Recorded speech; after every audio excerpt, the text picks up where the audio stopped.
पितामह मध्य सुंदर भाव से वर्णन करुले व्यवहित पृतना मुखम निरीक्ष स्वजन बधाद विमुख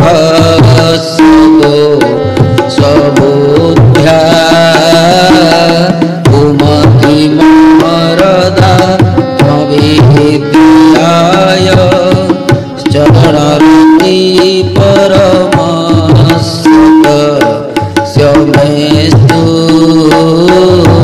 त्रिभुवन पवनं कमालवर्णं रविकरं गौरवरां दधाने कपूरलकुला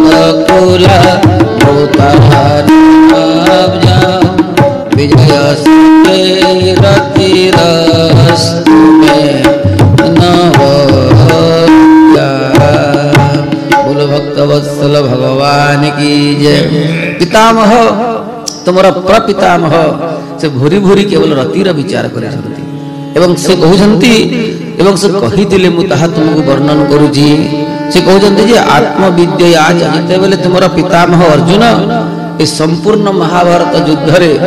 से नयरु भयर मध्य रथम स्थापयमे अच्युत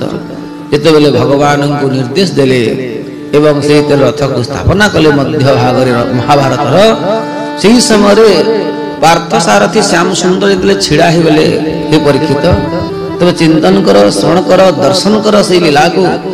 भगवान छिड़ा हे गले एवं सेठी भगवान बहुत बड़ा विचार दौरान सुखदेव सब रथीर आज्ञा को ही सारथी पालन करने कथा किंतु सही समय आज्ञा देले अर्जुन रथ मध्य केवल स्थापन कला परे अर्जुन कौन करते तो अर्जुन विचार करिवार कथा किंतु अर्जुन किछि न कहिकरी भगवान सीधा सलक भाव सारथीर स्थान रे छिड़ा हो गले। बोलो भक्तवत्सल भगवान की जय। उल्लंघन कले सारथीर आज्ञा को उल्लंघन कले न कहिकरी मध्य भगवान छिड़ा हो गले एवं से कौन कले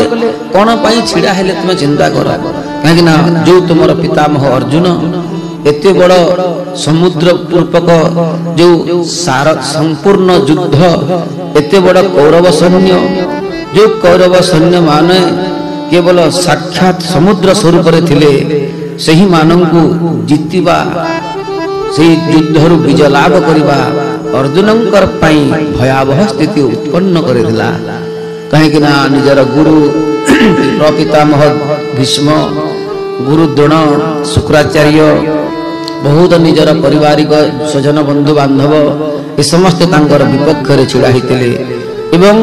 दुरत्यय कौरव सैन्य सागरम कृत्वा तरन् वत्सपदम स्मयत् प्लवाः एते बड़ समुद्ररु सीतेले उद्धार पाइबार कोनोसी उपाय पाइले नहीं। श्रीकृष्णंकर ही एकमात्र तांकर शरणागति द्वारा श्रीकृष्णंकर शरणागति जाइथिबारु केवल युद्धर मध्य को जाई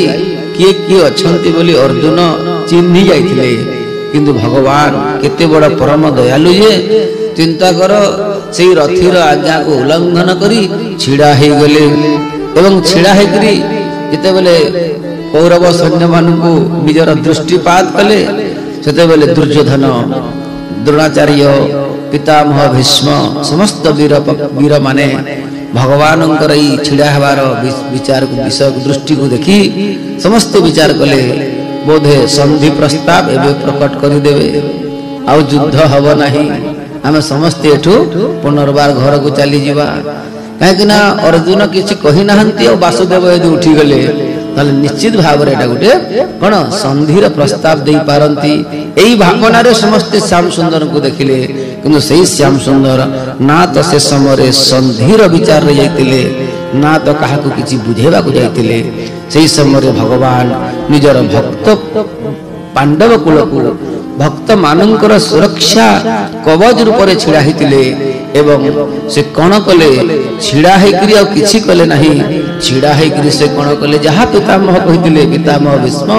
मु तुमको स्मरण दौची तुम चिंता कर तुमर प्रपितामह भीष्म कौन देखी से बेले पितामह भीष्म ही बुझी पारि श्याम सुंदर कौन पाई छिड़ा होती परीक्षित पचारे कौन पाई छिड़ा होते भगवान से बेले पितामह कहते सपदी सखी बचो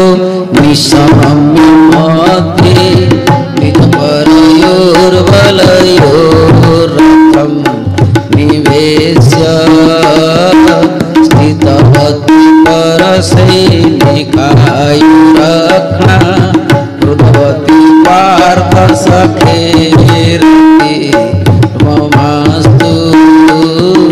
स्थितवती परसैनिकायुरक्षा कृतवती पार्थ सखेरतिर्ममास्तु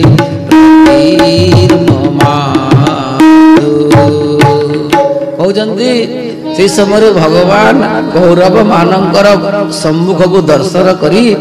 समग्र कौरव सेना मानकर आयु को हरण करने छिड़ा होते बोलो भक्तवत्सल भगवान की जय। हे परीक्षित भगवान साक्षात कालो अस्मि लोक क्षकृत प्रबुद्धो भगवान काल रूप से साक्षात काल अटंती किंतु मध्य भाग रे छिड़ा होकरी युद्ध करने पूर्वर ही भगवान समस्त आयु को क्षीण कर सारी अर्थात महाभारत युद्ध कर दूर कथा सर्वप्रथम भगवान समस्त काल कबलित कर सारी कथा पितामह भीष्म जानी से भगवान केते बड़ सुरक्षा कवच अटंती तुम पांडव कुल तुम एठू विचार कर आ तुमर पितामह भीष्म सब गोटे कथा कहते सब रतिर ममास्तु सब मत रति हो भगवान पाखरे हे पार्थ सखा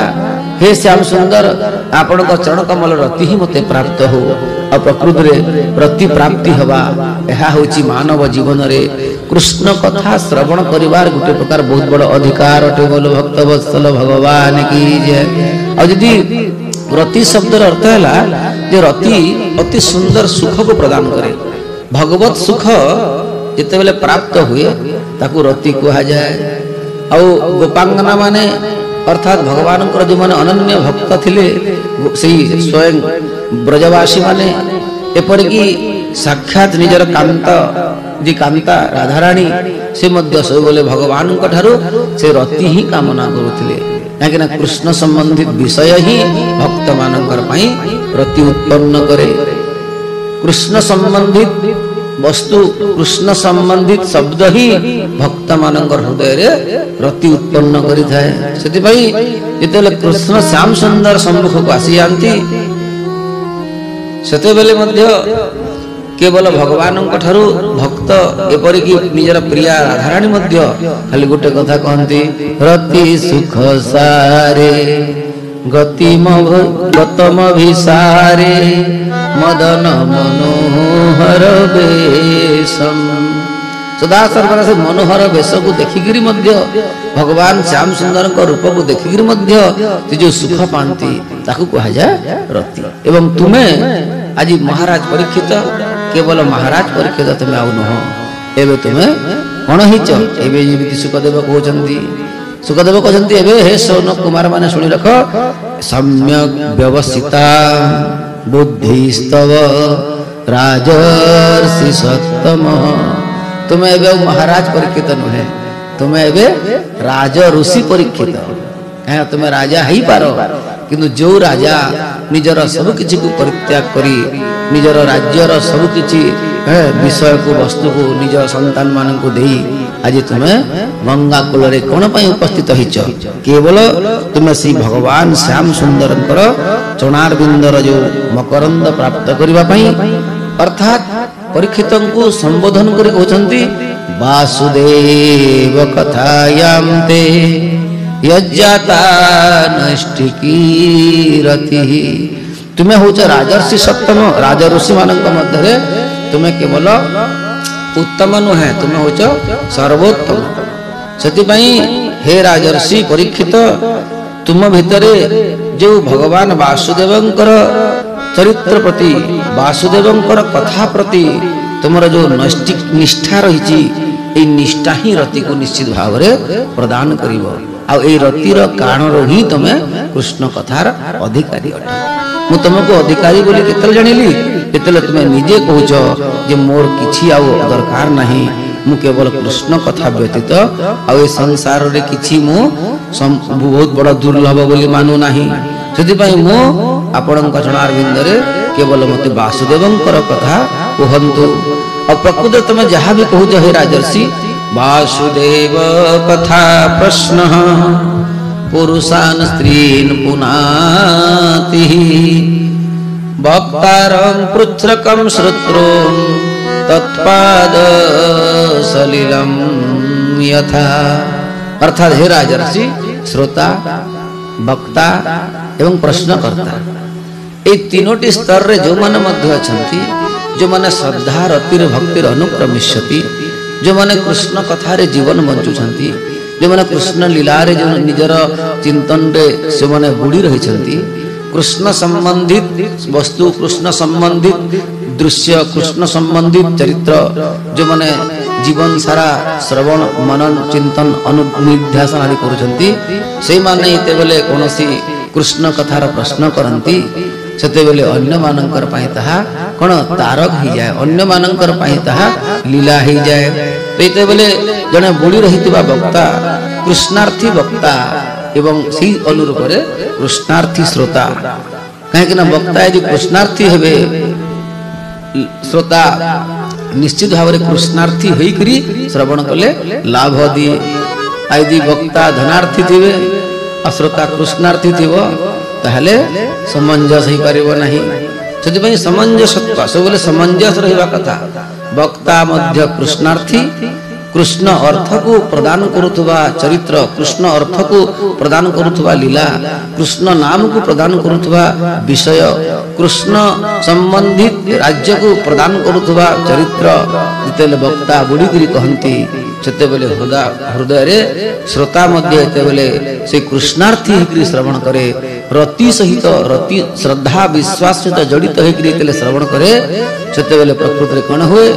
उभयंकर हृदय रे से श्याम सुंदर ही विराजित होई से निजर लीला को निजे श्रवण करंती एवं निजे निजर लीला को वक्ता हृदय को जाई कही थांती। श्रोता हृदय रे जाई सुनंती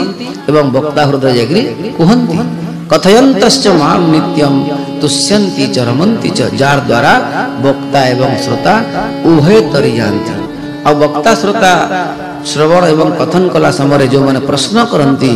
जे केमिति भगवान श्याम सुंदर एते एते बड़ लीला कले, और तुम्हें मध्य ताहा ही पचारिच भगवान केते वर्ष रहिले ब्रज प्रदेश रे, जमुना ऐसे भगवान वृंदावन रो केबे फेरिले, मथुरा रे कण कण लीला कले, कंस कहीं बध कले, पुणी मथुरा रो द्वारका कहीं गले, द्वारका रे केते पत्नी विवाह कले, तांकर केते संतान हला, द्वारका से केते वर्ष रहिले मानव देह धरी। ये सब जो प्रश्न तुम करुच, तुम श्रोता मध्य अट, प्रश्नकर्ता मध्य अट, और से दृष्टि तुमको मु एक अद्भुत विचार दूची। तुम निश्चित भाव में एक कृष्ण कथा संबंधित जो रतिर भावना करिछ ना, यह ही तुम जीवन सर्वसार अधिकार अटे। सेतिपई कृष्ण को थारे जार आहा, कृष्ण को थारे मती जार, से प्राणी भव मध्य सार, गोविंद गोविंद गोविंद रुचि मकरंद, कृष्ण को थारे जार श्रद्धा, ताकु न लागे भव बाधा, गोविंद गोविंद गोविंद मधुर रुचि मकरंद। श्रोता कथा जे पचारी, एतिनी जन जानती तरी, गोविंद गोविंद गोविंद मधुर रुचि मकरंद। हे राजर्षि परीक्षित, तुम्हें निश्चित भाव में कृष्ण कथार अधिकारी अट। किंतु अधिकारी एमती हिच जे मु तुमको सेतिकी स्तर रे कथा कहया पाई मते मध्य कोन संकुचित लागुची।